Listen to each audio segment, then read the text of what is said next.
Súdi, vysoká, súdi.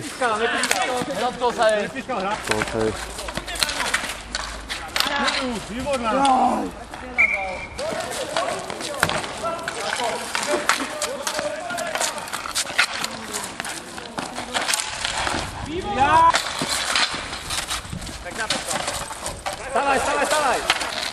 Ja som mal lepšiu pozíciu. Dobrá, dobrá! Poď, poď, poď! Super! Podaj! Poď, poď, Amen! Jaj, Marek! Výborná to, Gadovička, bude! Ubrání to, dobrá!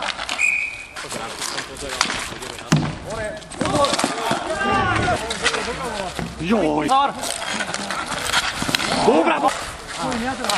Je tam! Piča! Tak, Braňo, nebeň podľa.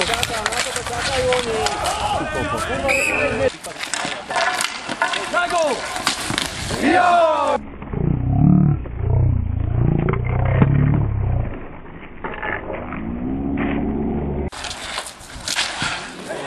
Nehrajte.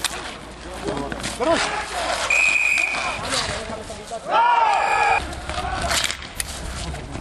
Dohodí sa na skydným tepo, to ide jak.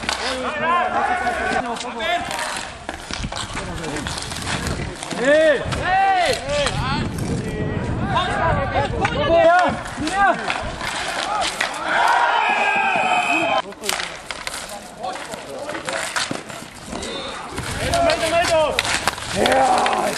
Naši, vieš.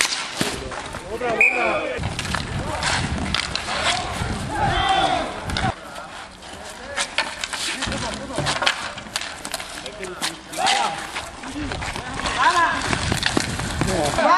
Dvaja, poď!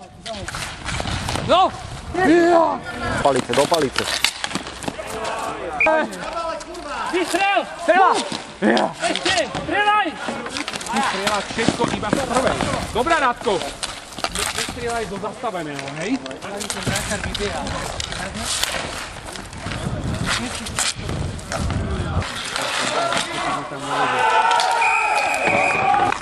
Ja nehrám polku zápasu a polku. Jaj! Jo! Zamer, Tomi! Loptu!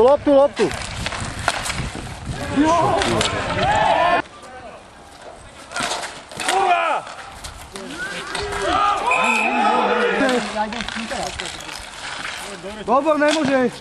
Držu! Kurva, prečo to nechytí? Tu žúžu na bránu. Tam zabudáme potom, jeden vzadu. Nejde ostan. Ja. Forehand. Vráťko s ním!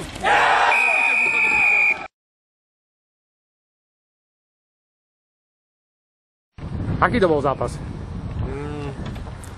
Bol to dobrý zápas, bolo vidno, že je to playoff zápas, ako sa patrí. Dalo sa na to pozerať? Bol to klasický zápas playoff Bratislavskej ligy, kde už sa hrá naozaj trošičku iný hokejbal. Aj do tela, aj tvrdšie, veľa šancí. Teraz položím takú netradičnú otázku, že aký bol výkon rozhodcu v tomto zápase na Bratislavskú ligu? Ja myslím, že je špičkový. Držal si to pod kontrolou. Už ten pomer presiloviek, to je vždy diskutabilné, každý faul je diskutabilný, ale veľmi dobre. Má Slavia na to vyhrať zajtrajší rozhodujúci zápas v semifinále?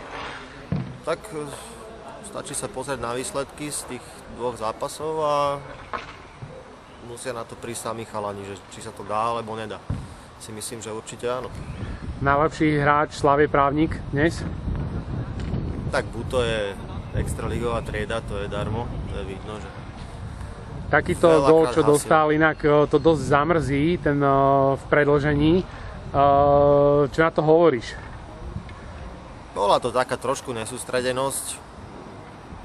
Bola to chyba brankára určite, že takéto góly by nemali padať, ale už bolo to predĺženie, aj nejaké sily ubudali a bola pekná pohotová strela, takže...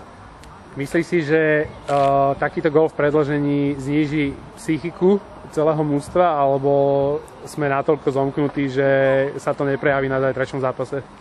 Ja už vidím, že tá naladička je úplne v pohode a sebavedomie je primerané, takže v podstate nič sa nedieje. Zajtra je nový deň. Ďakujem. Ako to vidí tento zápas dnešný kapitán Marek Kymlička? Chalani hrali parádne, není im čo vytknúť, úplne geniálny zápas, no škoda, ten posledný gól to už bolo o šťastí, ale som hrdý na toto mužstvo. Myslíš si, že tento gól po predĺžení znížil morálku v mužstve? Nie, zajtra bude nový deň, treba na to zabudnúť a ideme do toho ďalej. Takže má na to Slavia vyhrať zajtrajší zápas, hej? Jasné. Díky. Ako sa ti páčil dnešný zápas? Dobre sa ti hralo? No tak bol to ťažší zápas, asi najťažší z celej sezóny, by som ho hodnotil a neviem, no. Bol to asi najťažší zápas a aj najbehavejší, najtvrdší, určite najtvrdší jednoznačne. Bol si nervózny, keď to už išlo do predĺženia? Bol to asi tvoj prvý zápas takýto, že išlo v podstate o veľa a nebolo to také jednoznačné? Tak samozrejme, no. Či zažil si už také? Zažil som aj také zápasy, ale samozrejme, tak ja si myslím, že u každého tam nervozita stúpa. Zajtra Slavia vyhra? Tak samozrejme. Dobre, díky. Ako sa ti chytalo po dlhom čase v Bratislavskej lige? Hrozne. Chytalo sa mi veľmi hrozne. Dlho si nechytal, akože veď máš aj extraligové skúsenosti, síce s červenou loptou, ale je to veľký rozdiel chytať s tenisákom a červenou loptou? To je neporovnateľný rozdiel. To je neporovnateľný. Ale Rico je taký istý stále, takže... Mal si tam veľmi pekné zákroky. Čo spôsobilo to, že si dostal ten gól v predĺžení, taký jeden z tých lacnejších? Píraňa vie jak na mňa, jednoducho. Švihol to má silný švih, jednoducho už sme boli vyčerpaní, zatlačili nás. Myslím, že nás odrovnala tá presilovka 2 minúty pred koncom. Tam sme asi všetku energiu odozdali, čo sme mali a jednoducho mal som ísť dole skorej a Píraňa by sa netešila. Zajtra chytá Igor, ktorý odchytal väčšinu zápasov Slávie túto sezónu. Budeš mu držať palce aspoň na diaľku? Určite sa prídem pozrieť a kto vie, možno si donesem aj výstroj. Dobre, ďakujeme. Díky. Slavia má po prehratom zápase v predĺžení a hokejisti sú už v krčme na Kofolke. Ako tento zápas videl strelec Pepo?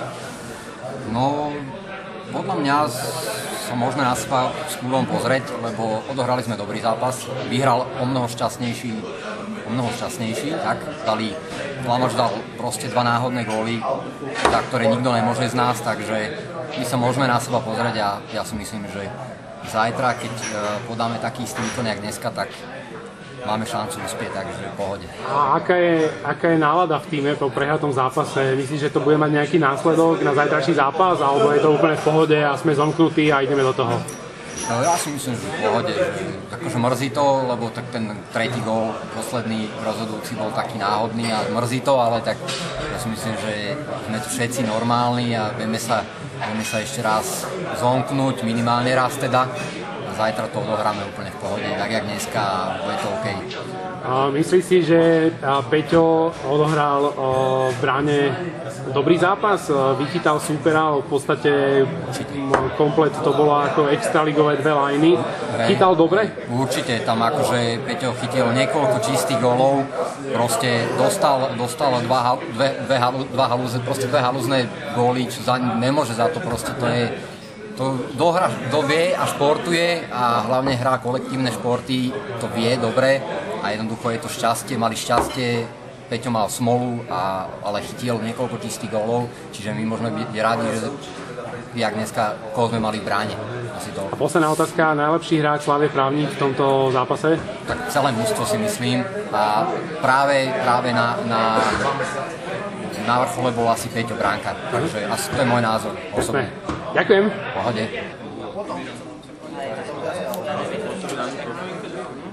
Slavia po prehratom zápase v predĺžení. Nesvieti ti to červené svetelko. Aha.